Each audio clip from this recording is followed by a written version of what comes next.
Amém, irmãos? Antes de nós fazermos a leitura, nós não vamos fazer a leitura completa, já fizemos a leitura. O irmão Jardel pediu para mim, nesse mês de novembro, estar trazendo para os irmãos algumas mensagens sobre os atributos de Deus. O objetivo é para que a gente possa conhecer melhor quem é o nosso Deus, para que a gente possa desfrutar mais sobre a própria pessoa de Deus. E de certa forma, toda pregação bíblica, ela vai nos falar sobre quem Deus é.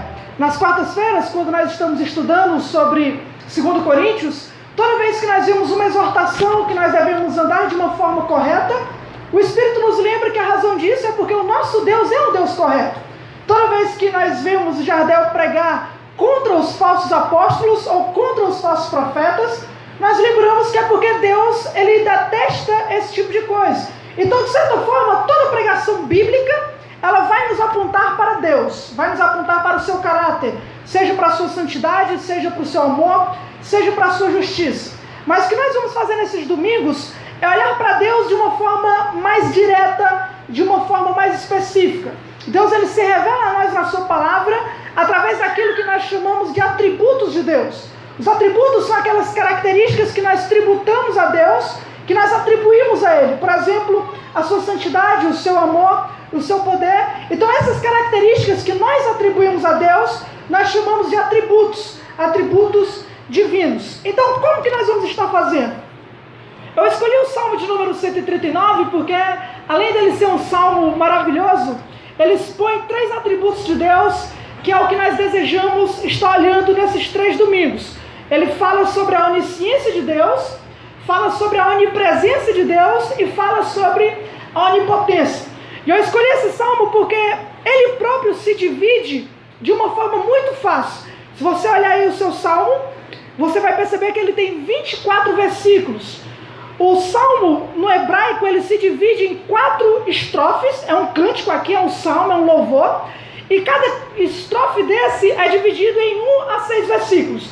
Então, do versículo 1 até o 6, o salmista ele canta a onisciência de Deus.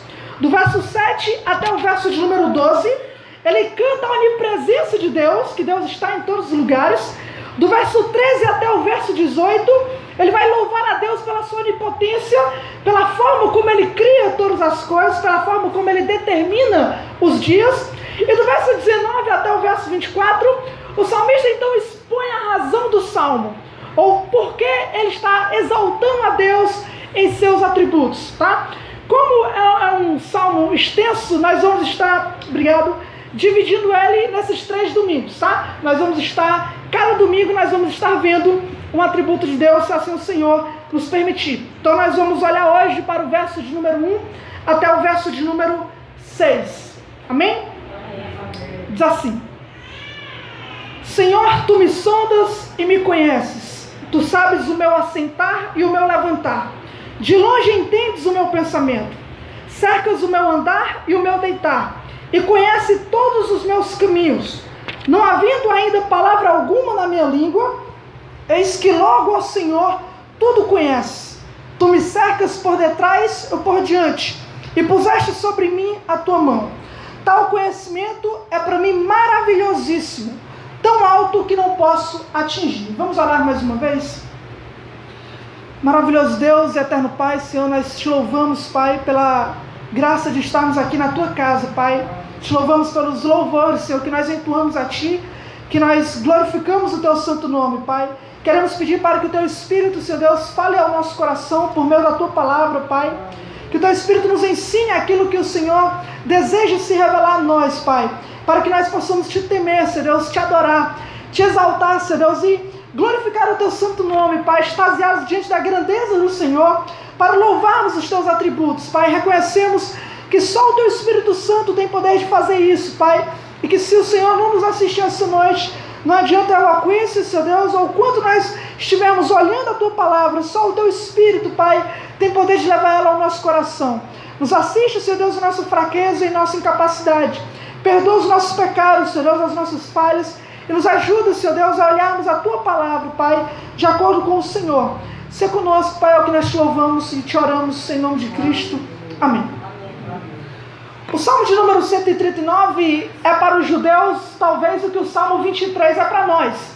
Hoje em dia, o Salmo 23 ele é praticamente o Salmo que todo mundo ele ama nas Escrituras. Senhor é meu pastor e nada me faltará.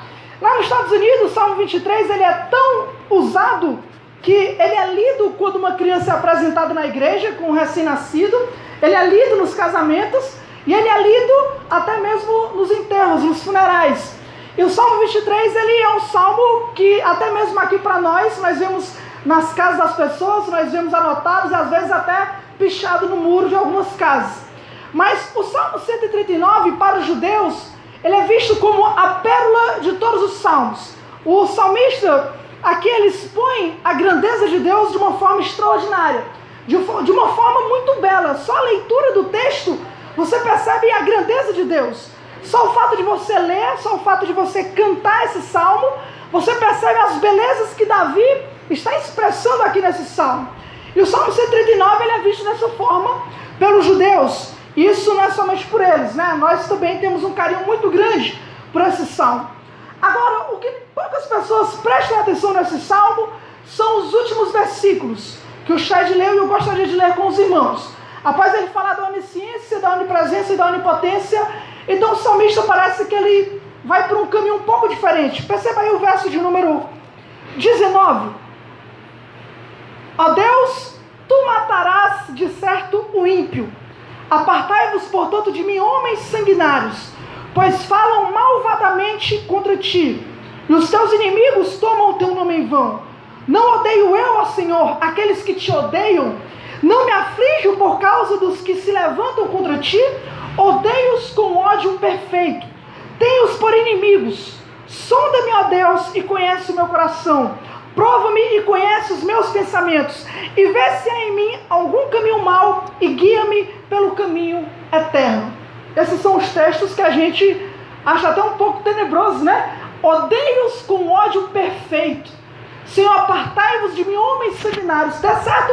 O Senhor vai destruir os ímpios. São palavras muito fortes que nós atribuímos a Davi. Mas aqui está provavelmente a razão desse salmo ter sido escrito. Muitas pessoas acreditam que quando Davi ele compôs esse salmo, o que estava acontecendo é que alguns inimigos ali de Israel, talvez os filisteus ou alguma daqueles pagãos que estavam ao redor de Israel, estavam arrumando alguma brecha para poder atacar Davi. Quando ele fala homem sanguinário, ele está apontando para homens de guerra. A Bíblia, quando ela intitula isso, o próprio Deus falou que Davi não iria poder construir o templo porque ele era um homem sanguinário. Ele era um homem que em guerras havia matado muitas pessoas. Então isso aponta para provavelmente Davi estar fazendo uma oração contra os inimigos de Israel, contra aqueles que de alguma forma estavam querendo arrumar brechas para atacar Davi. Isso explica também porque ele fala que esses homens na verdade odeiam o próprio Deus de Israel. Perceba que Davi não está falando aqui apenas de um ódio contra a pessoa de Davi, mas um ódio contra o próprio Deus. Naquela época, as guerras quando acontecia, os homens colocavam o seu Deus na frente. Não era apenas Israel contra os filisteus, era o Deus de Israel contra o Deus dos filisteus. Então eles insultavam os deuses uns aos outros, e aqui está o contexto para que no meio dessas mentiras que eles levantaram sobre Davi, no meio dessas brechas que eles estão tentando encontrar para guerrear contra Davi, eles arrumam aqui uma forma de blasfemar contra Deus. Agora a reação de Davi é que é interessante. No meio dessas mentiras, e não era estranho a Davi, era comum. Quem conhece a história de Davi, você vai saber que várias vezes tentaram arrumar formas de atacá-lo por meio de mentiras.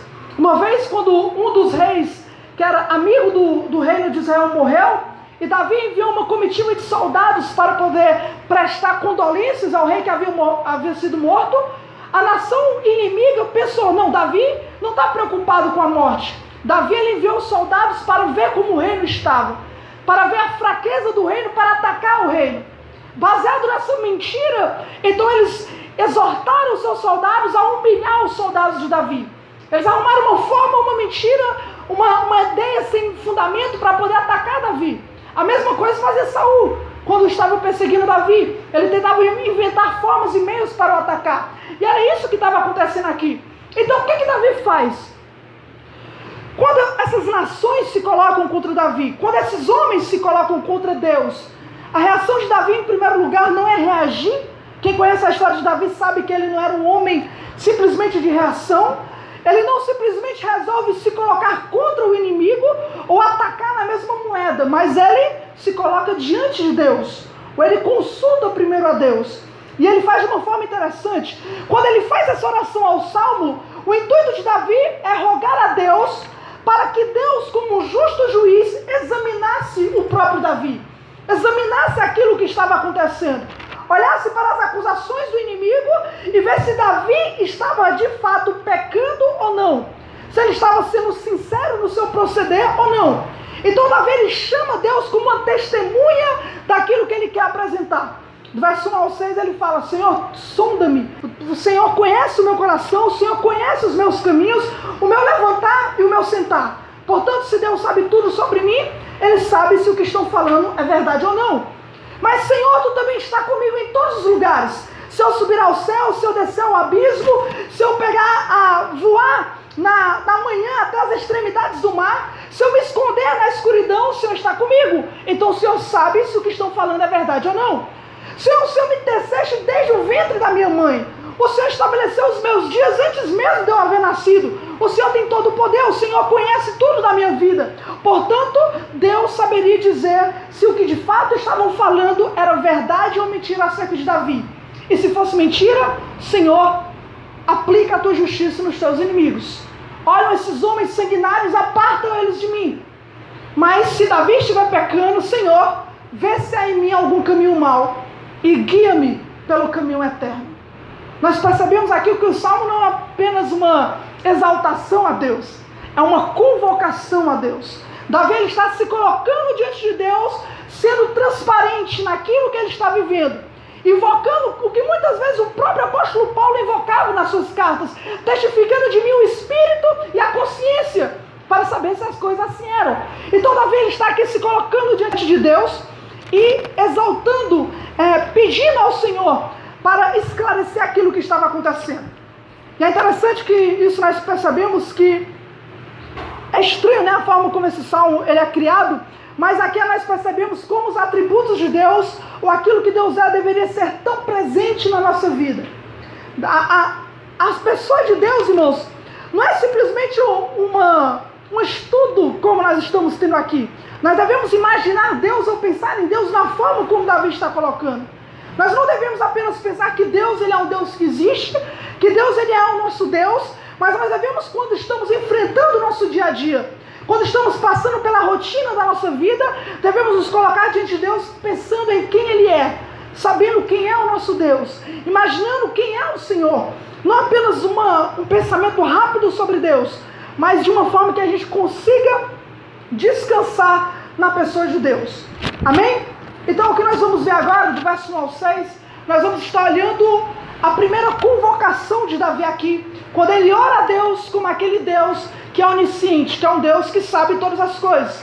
E não é estranho Davi invocar primeiro a onisciência de Deus.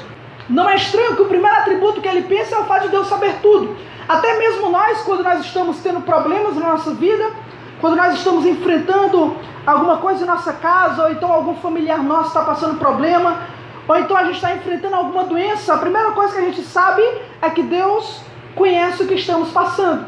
A primeira coisa que nós lembramos é que Deus está vendo o que nós estamos passando.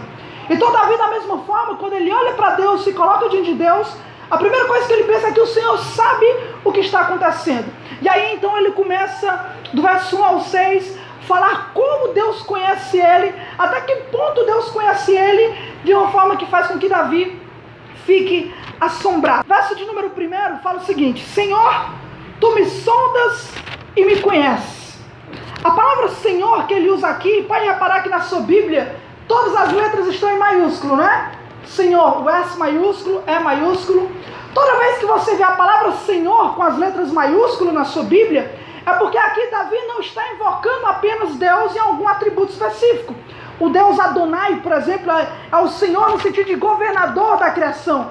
Ele está falando aqui do nome próprio de Deus, apelando para aquele nome que a gente chama de Jeová, Yahvé. É o nome que o próprio Deus coloca para ele. Então esse Senhor aqui É o nome de Deus que ele usa para caracterizar quem ele é. É um nome que somente Deus possui, que somente Deus tem, que nenhuma outra divindade, que nenhum outro homem pode atribuir para si. Por quê?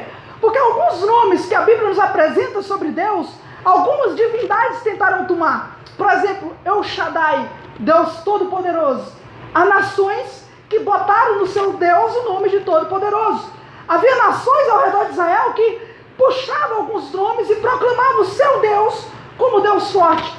Proclamavam o seu Deus como Deus poderoso. Porque Jeová não era o nome que as outras nações atribuíam ao seu Deus. Quando falava Jeová, as nações entendiam, é o Deus de Israel.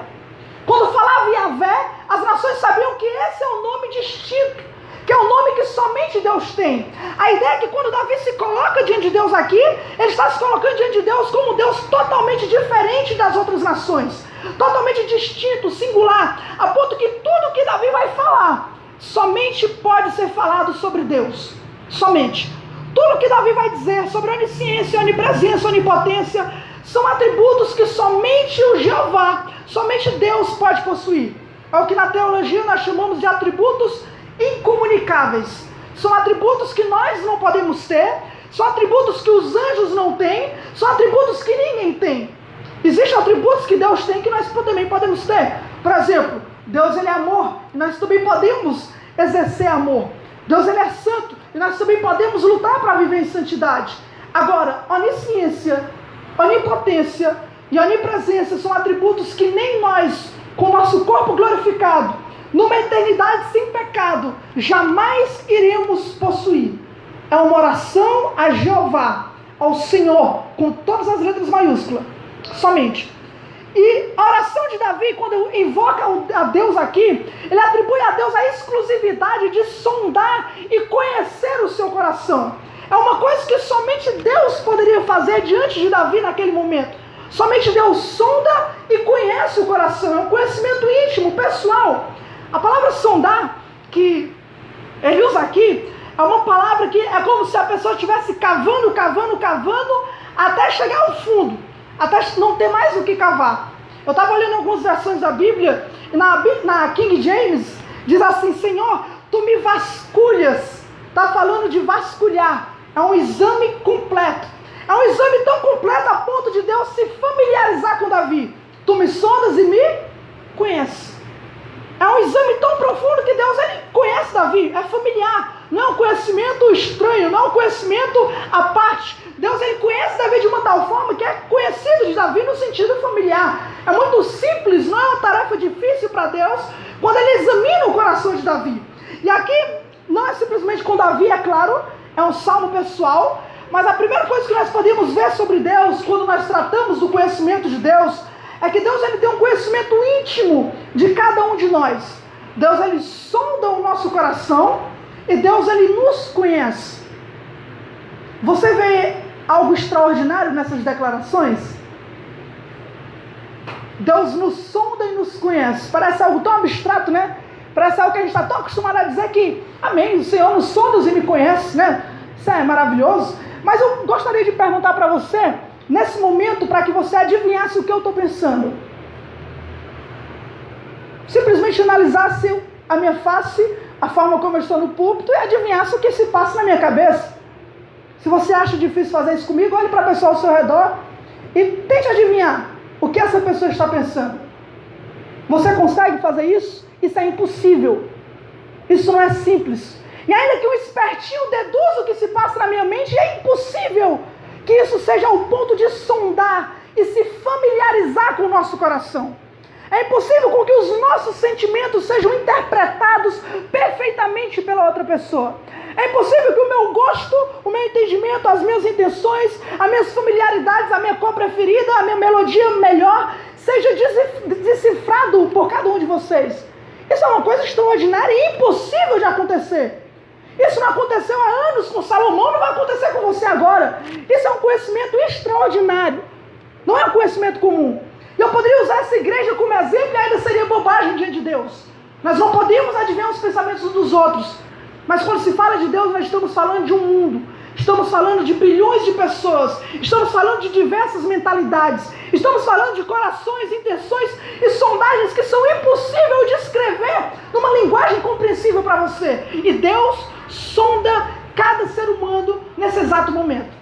Sonda, conhece exatamente cada ser humano. Não é um conhecimento besta.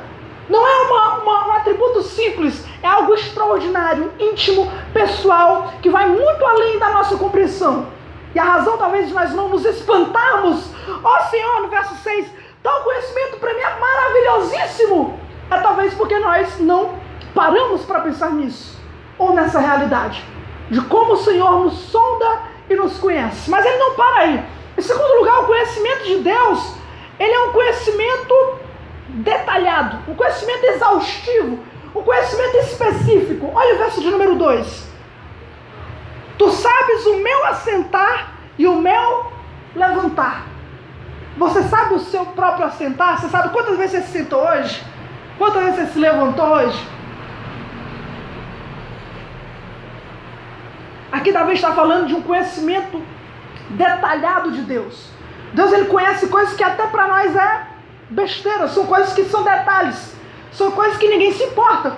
Nós não vamos prestar atenção na forma como as pessoas estão sentando por aí. Nós não paramos para pensar na forma como as pessoas se levantam por aí. Para nós é um tipo de conhecimento que não nos acrescenta em nada. Mas para Deus é um conhecimento que Ele até tem. Por quê? Porque Ele conhece tudo. Deus, Ele é um Deus detalhista. Ele é um Deus preciso, Ele é um Deus específico. Ele é um Deus que sabe exatamente os detalhes da nossa vida. Eu me lembro uma vez, quando eu comecei a namorar com a Carla, uma vez a gente foi para acho que foi um encontro de casais, alguma coisa assim, ela vai lembrar bem direitinho. Então a gente foi para esse encontro de casais, era onde nós estávamos nos primeiros meses de namoro. E nesse encontro de casais, além da pregação, da palestra, depois teve um momento de entretenimento, e aí teve um momento de gincana, e a gincana era o seguinte: as mulheres iriam deixar as sandálias lá do outro lado, todas as mulheres casadas, namoradas, iam deixar as sandálias do outro lado, e aí os maridos teriam que ir, os namorados também, teriam que ir lá para saber qual era a sandália que a sua esposa, que a sua namorada estavam calçando.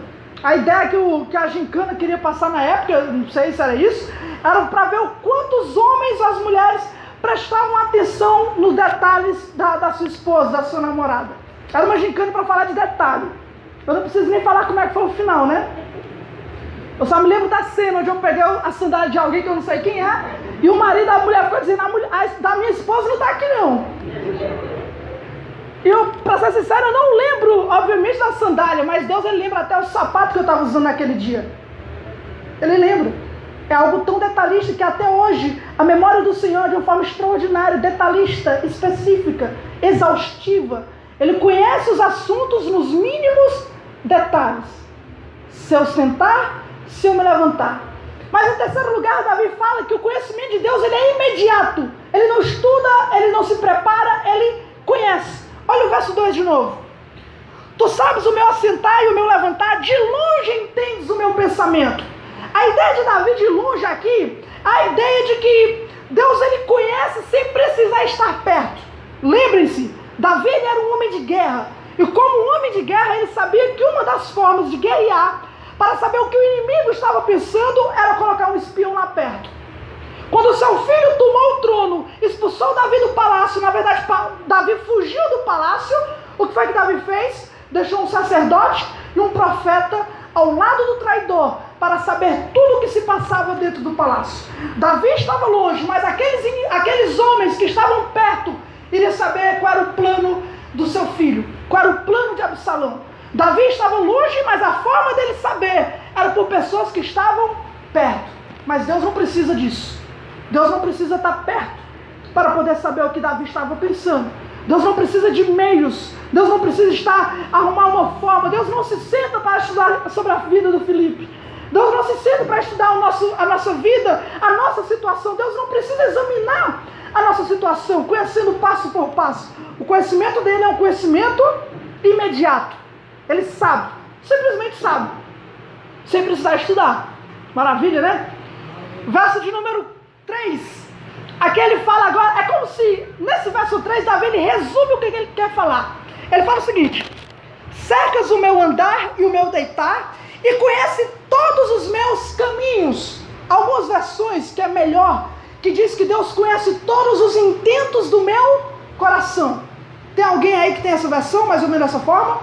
Que Deus conhece os intentos do meu coração.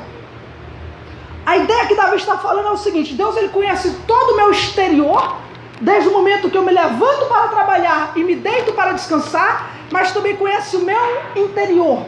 Ele me conhece por dentro e por fora. O conhecimento de Deus ele é abrangente. Ele é um conhecimento onde ele tanto conhece bem o exterior, como tão conhece bem o nosso interior.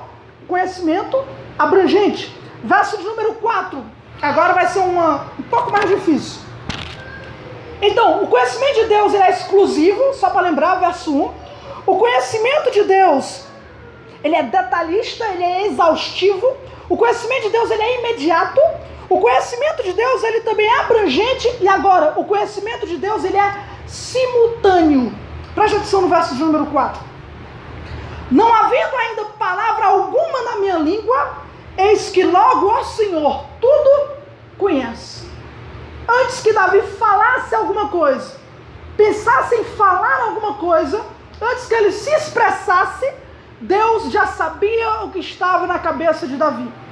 Algumas pessoas imaginam aqui que Deus está prevendo o futuro, né? Que Deus ele vê o que você vai falar, então ele já sabe do futuro. Mas não é essa a ideia do texto. Até porque Deus ele não prevê futuro. Futuro não existe para Deus. Futuro existe para nós. A ideia é o seguinte: é que o conhecimento de Deus ele é tão perfeito que o presente, passado e futuro para Deus é a mesma coisa. Já estão diante do Senhor. O amanhã já está diante de Deus agora. O que se passou ontem está diante de Deus agora. O conhecimento de Deus não é um conhecimento que ele aprende aos poucos, onde dia por dia ele vai aprendendo. É um conhecimento simultâneo, onde passado, presente e futuro estão diante do Senhor. Aquilo que Davi pensa em falar já está diante do Senhor, já está diante do seu conhecimento. E aqui eu vou dar um exemplo para os irmãos tentar entender mais ou menos. A palavra Jeová, do verso 1, dá a ideia também de transcendência, ou seja, que Deus ele está além da criação. A criação é algo que Deus fez, é algo que Deus criou, e Deus está além da criação. Portanto, Deus sabe tudo o que acontece na criação. E o exemplo que eu vou dar para você entender é um exemplo que o C.S. Lewis, que é o escritor das Crônicas de Nárnia, ele descreve. É mais ou menos o seguinte: quando eu era adolescente, criança, 10 anos de idade, eu gostava de escrever histórias em quadrinho. Eu tinha esse negócio de escrever história em quadrinho. Escrevi mais de 20 matérias de cadernos só de história em quadrinho. E é mais ou menos o seguinte: eu não estava preso dentro das minhas histórias. Eu escrevia, mas eu não estava preso. Eu era transcendente à minha história, eu sou acima da minha história.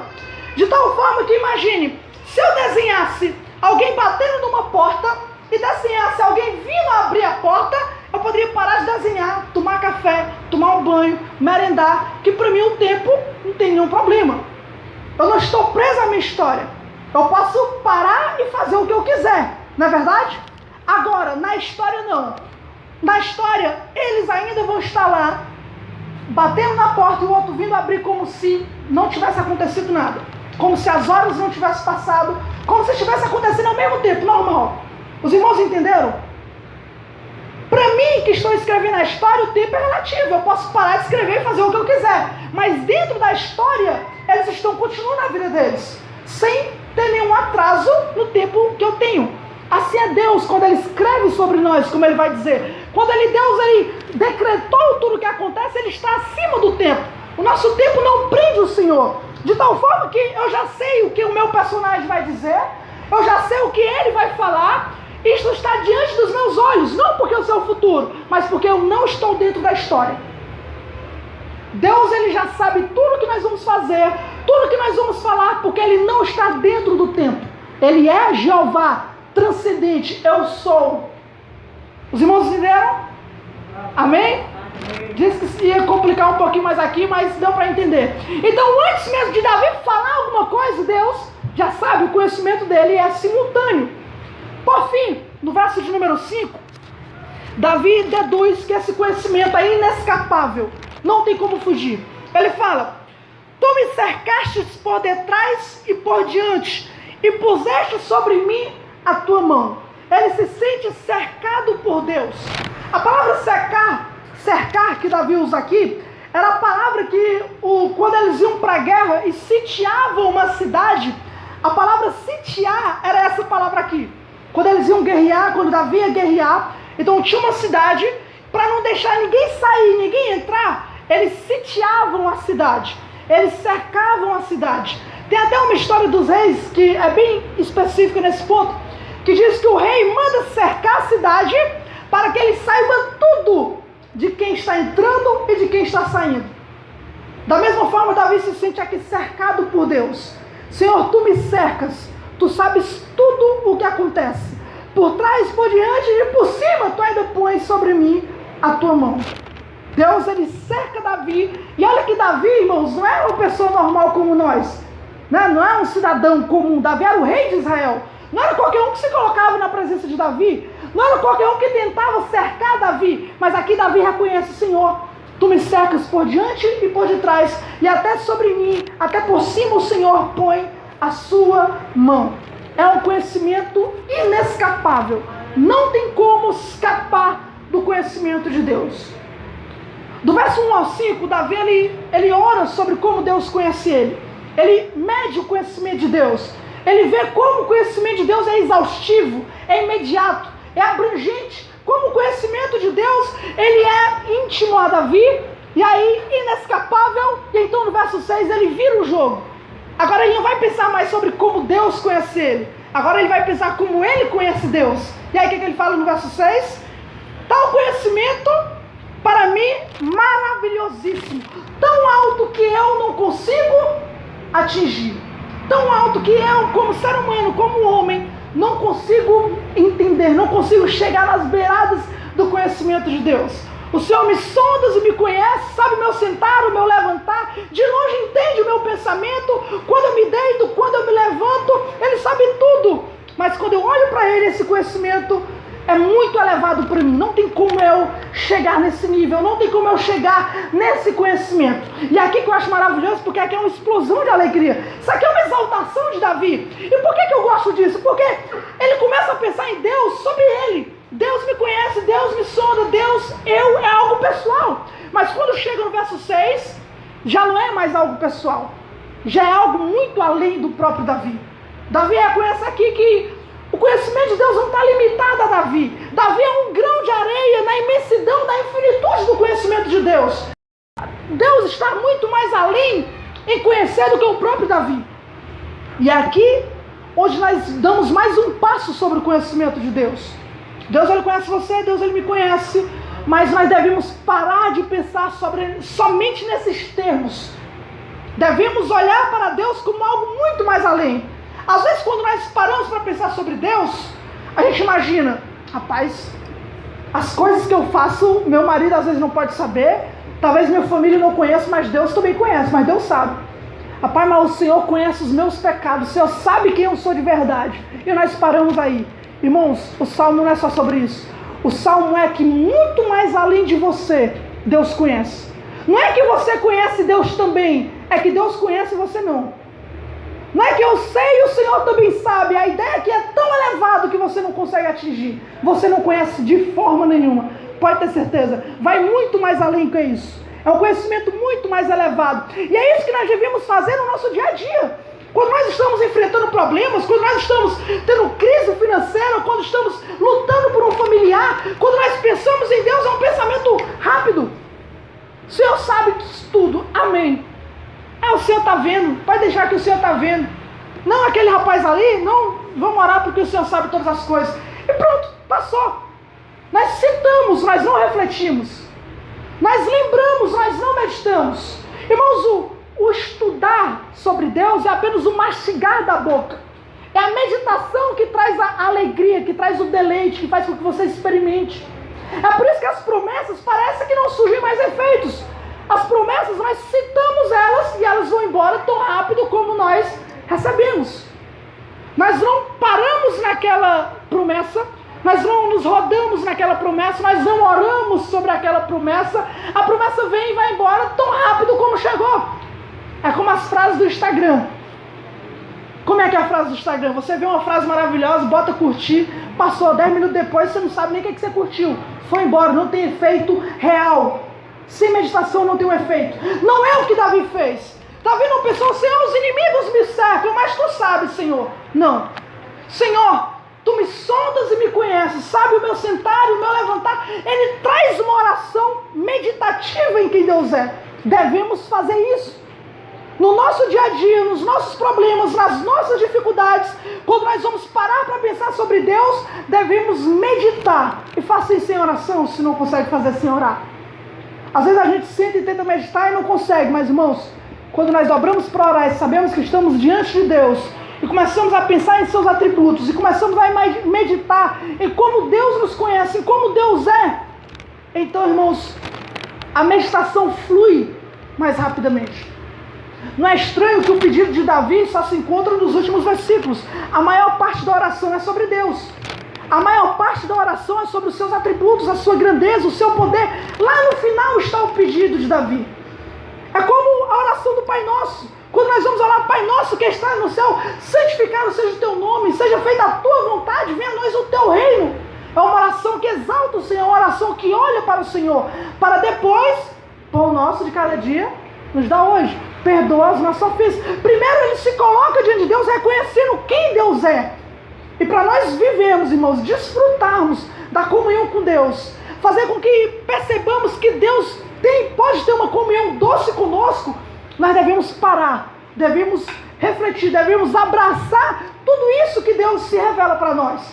Devemos ter esse prazer. E aqui, eu sei que se a gente for falar sobre o atributo de Deus, sobre a onisciência, de uma forma detalhada, seria como João escreveu, né? Nem mesmo todos os livros da terra iriam conseguir esbanjar todos os detalhes do conhecimento de Deus.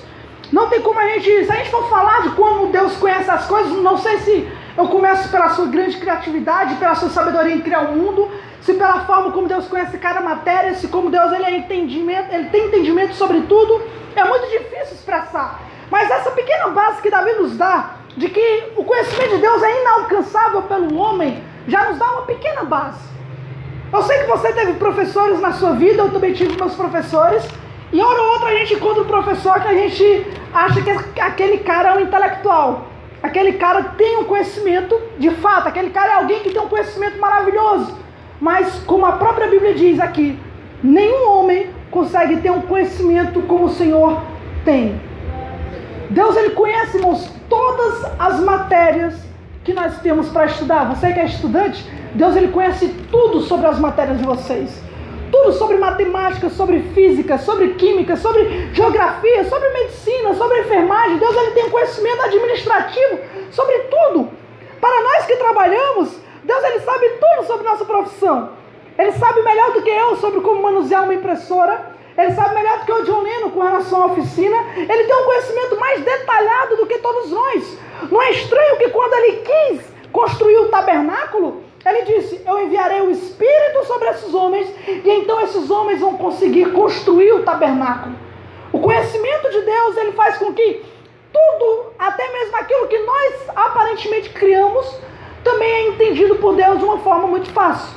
Se alguém resolver estudar apenas uma área toda a sua vida e se dedicar apenas nessa área, Deus ainda venceria ele na área que ele se dedicou. Os homens, nós às vezes passamos meses e meses estudando para resolver alguma prova, assustados com algum concurso, assustados com alguma prova para algum banco, para alguma outra coisa, e Deus ele simplesmente responde cada questão como se fosse o bom dia de qualquer pessoa. Deus ele tem um conhecimento extraordinário, exaustivo sobre exatamente tudo. Ele é o maior em medicina, ele é o mais inteligente em filosofia, ele é o mais sábio, ele é o mais perspicaz em química, em física, em matemática. Ele tem um conhecimento sobre geometria extraordinário. Já tem conhecimento de todos os livros, de qualquer matéria que o homem possa escrever. Deus ele tem um conhecimento exaustivo, extraordinário, espantoso, tão elevado que nós não podemos alcançar. E nós devemos entender quão extraordinário, quão grande, quão expansivo, abrangente esse conhecimento de forma que não tem como eu descrever para você. Então eu quero ir para as conclusões, para as aplicações, melhor dizendo, sabendo que Deus conhece tudo, sabendo que o Senhor nos sonda, sabendo de tudo isso, como nós deveríamos viver diante de Deus. Olhando para o Salmo, como nós deveríamos nos comportar diante de um Deus que conhece tudo que existe. Em primeiro lugar, e a primeira coisa que nós vimos no Salmo, quando nós formos julgados, criticados, difamados, quando alguma coisa vier sobre nós ou contra nós, a nossa consciência deve estar guardada no fato de que Deus conhece todas as coisas. Davi estava sendo criticado, Davi estava sendo difamado, talvez uma guerra estava querendo ser planejada pelos inimigos, e o que ele faz? Senhor, sonda-me. Por que eu estou dizendo isso? Porque diante das críticas, dentro do casamento, dentro da igreja, dentro do trabalho, diante daquilo que falam sobre nós temos que ter duas atitudes. Primeiro, chamar o Senhor, como Davi faz, e dizer: Senhor, sonda-me, e ver se há em mim realmente um caminho mau. Quando nós somos criticados, principalmente, irmãos, dentro do casamento, se a sua esposa diz para você que você está falando de uma forma muito arrogante, você acha que não. Ou então, se o seu esposo diz para você que você está agindo de uma forma insubmissa, de uma forma imatura, e você acha que não, você deveria chamar Deus para a questão e dizer: Senhor, será que o que estão falando é verdade? Senhor, tu me sondas, tu me conheces, tu sabe o meu deitar, o meu levantar. O Senhor sabe se o que estão dizendo é verdade ou não. Quando alguém nos critica, a primeira pergunta que a gente tem que fazer é: quem criticou? Como criticou? Foi arrogante? Merece uma resposta? Essa não é a pergunta. A pergunta é: o que falaram é verdade? Porque às vezes o que falaram pode ser verdade. Se falaram que você é fofoqueiro, pode ser verdade. Se falaram que você fez isso ou fez aquilo, pode ser verdade. Se você parece ser arrogante no casamento e acha que não, já parou para pensar que você devia orar e apresentar diante de Deus tudo isso? Você tem coragem de passar pelo exame de Deus? O Salmo 139 é maravilhoso, mas o Salmo 18 ele me espanta, porque no Salmo 18 Davi faz a mesma coisa. E no Salmo 18 Davi fala o seguinte: Senhor, tu irás agir com justiça comigo, porque tu és puro para aqueles que são puros, tu és justo para aqueles que são justos. Davi está dizendo para Deus que é puro, que é justo, que não errou em nada. E a gente se admira, como é que esses homens têm essa consciência? Mas nós deveríamos ser assim. Se nós somos criticados, se alguma coisa estão falando sobre nós, se nós somos difamados, primeiro é a Deus, que conhece tudo, que nós deveríamos recorrer. Seria melhor do que pagar na mesma moeda, seria melhor do que ficar com raiva do irmão, seria melhor do que rejeitar a exortação do irmão, porque pode ser que a exortação do irmão seja correta. Nós deveríamos submeter isso à sondagem e ao exame de Deus. Tem coisas que é difícil que só Deus pode fazer. E às vezes nossa oração, e aqui eu já entro na segunda forma de reagir. Primeiro, é que se você não sabe se é verdade, ore a Deus. Em segundo lugar, se você sabe que não é verdade, que é mentira, então você deveria também confiar em Deus e apelar para Deus fazer alguma coisa. Se estão falando alguma coisa que não é verdade, no emprego, no trabalho, ou então na sua vida, ou então no seu casamento, a sua arma é se colocar diante de Deus e pedir: Senhor, sonda-me. E se de fato eu estou correto, Senhor, age. Trabalha, convença a minha esposa, desfaz esse montinho, desfaz essa imaturidade, me dá sabedoria para reagir, ou no caso de justiça, aplica a tua justiça nos inimigos, destrói os inimigos. Como assim, irmãos? Aqui ele está falando no sentido de justiça. Quer um exemplo? Vocês ficaram sabendo que nessa semana houve um caso de estupro, aparentemente de estupro, não ficaram sabendo? Onde por um lado estavam dizendo que o rapaz estuprou, sem intenção de estuprar, não sei como é que é bem isso, e do outro lado estão dizendo que na verdade a menina está mentindo. Ela pagou algumas coisas e tal. A questão é: quem está falando a verdade? Houve estupro? Ou então aquela menina de fato está querendo arrumar uma forma de se aproveitar do cara e tirar dinheiro dele? Eu não sei. Não sei se algum irmão aqui já conhece o caso e sabe, mas eu não sei. Nesse caso, o que vale é a justiça. E se eu não sei, se você não sabe, nosso apelo deveria ser diante do Senhor: Deus, faça sua justiça. Se ele é culpado, que a justiça tome ele pelas mãos e faça pagar aquilo que ele fez. Se a menina está de fato mentindo, que a justiça coloque ela pela mão, pegue e faça pagar. Se eu não sei, Senhor, só tu sabes. É a Deus que nós deveríamos clamar. Você entende a linguagem de Davi? Não era questão de um cristão e outro cristão. Lá era guerra. Era de fato guerras. Então por isso Davi ora dessa forma: Senhor, se de fato eles estão mentindo, estão arrumando formas e meios para agir de uma forma injusta, então destrua os inimigos. Aplica a tua justiça. Afasta de mim esses homens sanguinários. Em primeiro lugar, se você está tendo esses problemas, se dentro do casamento sempre acontece esse tipo de coisa na nossa vida, porque nós somos fracos, somos humanos. Se nós não estivermos falando, os outros é que vão falar. Nós deveríamos se colocar diante de Deus e descansar na sua onisciência, saber que Ele conhece tudo. Em segundo lugar, saber que somente Deus conhece tudo. Deus, Ele sonda o coração e a mente. É o que Davi está fazendo isso. E Davi, ele não está sendo prepotente. É por isso que nos últimos versículos ele diz: Senhor, tu me sondas e me conheces, vê se há em mim o caminho mau e guia-me pelo caminho correto. Nós devemos entender que nem tudo que nós pensamos e julgamos é correto. E Deus, Ele toma para si esse título de julgar os corações. Nós não podemos fazer isso. Tá ok? Para esclarecer esse ponto, quero pedir para os irmãos abrirem 1 Coríntios, capítulo 4. Primeira carta do apóstolo Paulo aos Coríntios, capítulo de número 4. 1 Coríntios, capítulo 4, verso de número 3. Todavia, a mim muito pouco se me dá de ser julgado por vós, ou por algum juízo humano, nem eu tampouco a mim mesmo me julgo, porque em nada me sinto culpado, mas nem por isso me considero justificado, pois quem me julga é o Senhor. Portanto, nada julgueis antes do tempo, até que o Senhor venha, o qual também trará à luz as coisas ocultas das trevas, e manifestará os desígnios dos corações, e então cada um receberá de Deus o louvor. O que estava acontecendo aqui, e se você vir nas quarta-feiras, você sabe, Paulo estava sendo julgado pelos falsos profetas que estavam se levantando. Ele estava sendo julgado de trair, ou no sentido de detestar os coríntios, por não querer receber ofertas dele. Estava sendo julgado por, na frente dar uma de manso e por trás aproveitar que está longe para poder detonar os coríntios. Paulo estava sendo julgado aquilo que ele pensava, suas intenções, os seus corações.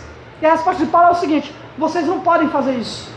Vocês não têm evidências, não tem como você julgar os desígnios do coração de ninguém. Não tem como nós julgar as intenções do coração de ninguém. Isso é pecado. E Paulo diz: eu nem me sinto culpado diante disso, mas eu também não vou me julgar. Quem tem que me julgar é Deus. Ele reconhece que vai que ele está errado, vai que alguma vez ele de fato errou. Trazendo para o que eu quero falar, é para o que aconteceu ali com Davi, quando ele fez aquela oração para que o Senhor o examine, para guiar ele pelo caminho correto. Nós não podemos julgar o coração de ninguém. Nós não temos conhecimento para julgar as intenções do coração de alguém. O que isso significa? Você não pode falar que o fulano de tal falou aquilo só porque ele queria mais dinheiro, só porque ele queria fazer aquilo, só porque ele já tinha intenções no seu coração para ser revelada. Você não pode dizer que o seu marido deixou de fazer tal ato por causa de algo do coração dele, como se você conhecesse e sondasse a intenção do seu coração.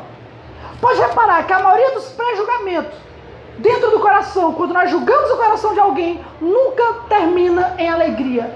Sempre ou é em contexto de briga, ou vai resultar em briga, ou vai resultar em confusão. Pode reparar, porque nós não podemos, irmãos, julgar o coração das pessoas. Você não pode dizer que o Jardel, por exemplo, ele está pregando aqui apenas com o intuito particular do seu coração, julgando a sua intenção. Você não pode julgar o coração do seu marido, da sua esposa, não pode julgar o coração das pessoas. Nós não temos esse direito, nós não temos essa capacidade. A pergunta para o nosso julgamento é: como você sabe disso? Como? E a maioria das vezes quem julga o coração, irmãos, não tem como responder. Foro íntimo é uma coisa que somente Deus pode julgar. Eu sei que é difícil, porque a gente é pecador. A gente é muito pecador. Eu sei que isso é complicado, mas nós devemos entender que nós não podemos trazer juízo ao coração dos outros, porque nós não temos poder e nem capacidade para aquilo. Terceiro lugar, saber sobre a onisciência de Deus também é um conforto para quando nós estamos diante do nosso pecado ou diante da tentação. Um dos exemplos que eu mais gosto na Bíblia é do apóstolo Pedro, quando Jesus ele diz que ele vai ser preso e todo mundo vai fugir. E o apóstolo Pedro diz o quê? Não, Senhor, de forma alguma. Ainda que eu vá até a morte, eu entregue a minha vida por ti. O que Jesus diz? Pedro, tu vai me negar 3 vezes. Pedro faz uma promessa, Pedro quebra uma promessa. Quebra essa promessa quantas vezes? 3 vezes. A Bíblia diz que ele sai amargurado, chorando de uma forma amargurada, arrependida. Ele corre, ele sai dali, ele nem continua vendo o que acontece com Jesus. Já encontrei muitos cristãos que são cristãos, mas por não conhecer de fato a onisciência de Deus, eles têm problemas diante do seu pecado. Como Pedro, muitas vezes eles prometeram: Senhor, haja o que acontecer, eu não vou mais cair nesse pecado. Eu não vou mais falhar, não vou fazer isso, eu vou conseguir resistir firme. Agora é leitura bíblica todo dia, agora eu vou fazer culto doméstico, agora vai ser assim, assim assado. E aí, o tempo revela que nós somos fracos. E aí nós caímos, e agora para levantar? A imagem é que nós sabemos que Deus sabe o nosso pecado. E às vezes nós tememos ir até Deus, mas o pior não é isso. O pior são aqueles que prometem cair no mesmo pecado. Depois cai no mesmo pecado. E depois cai no mesmo pecado. Pedro caiu no mesmo pecado 3 vezes. Seguidas, na mesma noite. Não teve uma semana ele caiu, na outra semana caiu, não. Caiu agora, caiu daqui a pouco, caiu nesse instante. Ele caiu no mesmo pecado 3 vezes seguidas, rápidas. E às vezes eu encontro essas pessoas que até querem ser cristãs, não entendem o que a Bíblia fala sobre santificação. E elas caem no mesmo pecado e elas querem continuar, entendem? Elas querem ser cristãs, elas querem servir a Deus, mas elas se colocam diante da realidade do seu fracasso e acham: eu estou brincando com Deus, Deus ele não vai querer saber de mim. E aí eles jogam no lixo a esperança que o cristianismo nos traz. Há pessoas aqui que já sabem ou já experimentaram esse tipo de problema na sua vida, nas suas falhas, e aquela vergonha de se apresentar diante de Deus pelos mesmos erros cometidos. Eu conheço pessoas que até já se afastaram da igreja, e eles dizem: oh, irmão, até quero, até tento, mas não consigo.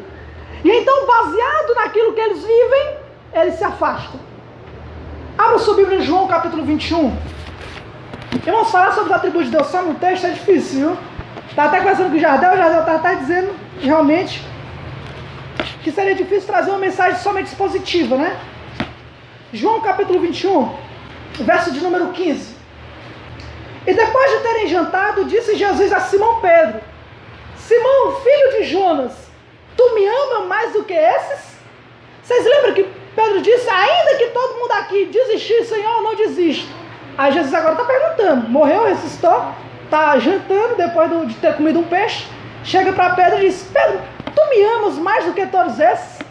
Resposta de Pedro: e respondeu Pedro: sim, Senhor, tu sabes que te amo.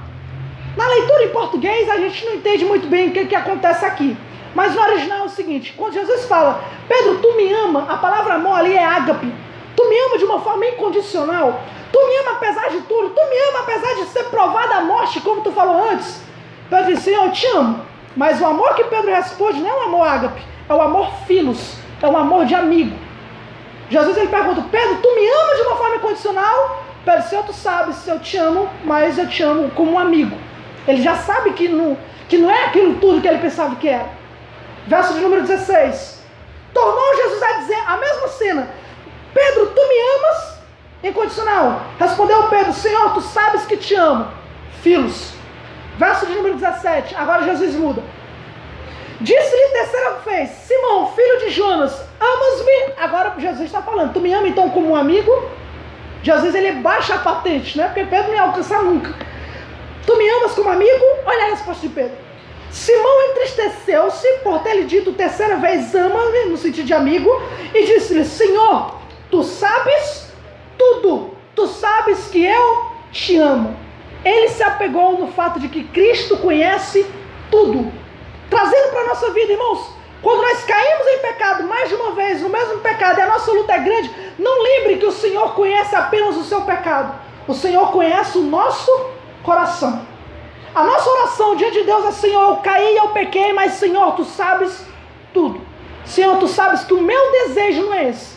A minha vontade não é essa. Que a minha oração é pelo céu, por uma vida perfeita, para nunca mais manchar o Teu nome. Senhor, Tu sabes tudo. Não apenas o meu pecar, não apenas o meu cair, mas eis aqui o meu coração. E o Senhor sabe a sinceridade e honestidade do meu coração. Senhor, Tu sabes tudo. Lembre-se, irmão, o Senhor conhece o nosso coração. Roga ao Senhor. Se você caiu, se você está em pecado e você quer se arrepender e acha que Deus ele agora não quer mais te aceitar, isso é uma mentira muito grande, né? Isso é uma invenção muito grande que trouxeram para nós. Como que nós vamos querer Deus e Deus não vai nos querer? Se na época a gente não queria Ele que não quis. Lembre-se, irmão, se você está amando Ele é porque Ele te amou primeiro. Se você quer ser santo é porque Ele te santificou primeiro. Se você quer levar uma vida santa é porque o Senhor te trouxe primeiro para essa vida. O Senhor sabe tudo. E por isso nós deveríamos nos agarrar ao Senhor. Senhor, Tu me sondas e me conheces. E por fim, eu não quero ser um pregador coach, dizer que o Senhor nos conhece, até porque não teve nada de coach na mensagem. Mas dizer que o Senhor nos conhece significa que Ele também conhece o teu coração. E Ele também conhece o quanto nós somos pecadores. Salmo 90, verso 14, se eu não me engano, o salmista diz: Senhor, Tu conheces o pensamento dos homens e sabe que é tudo vaidade. Gênesis 6,5 fala que Deus olhou a maldade do homem sobre a terra e o coração do homem pensava o mal continuamente. Eu não quero que você ache que a mensagem do Evangelho é para pessoas que querem acertar.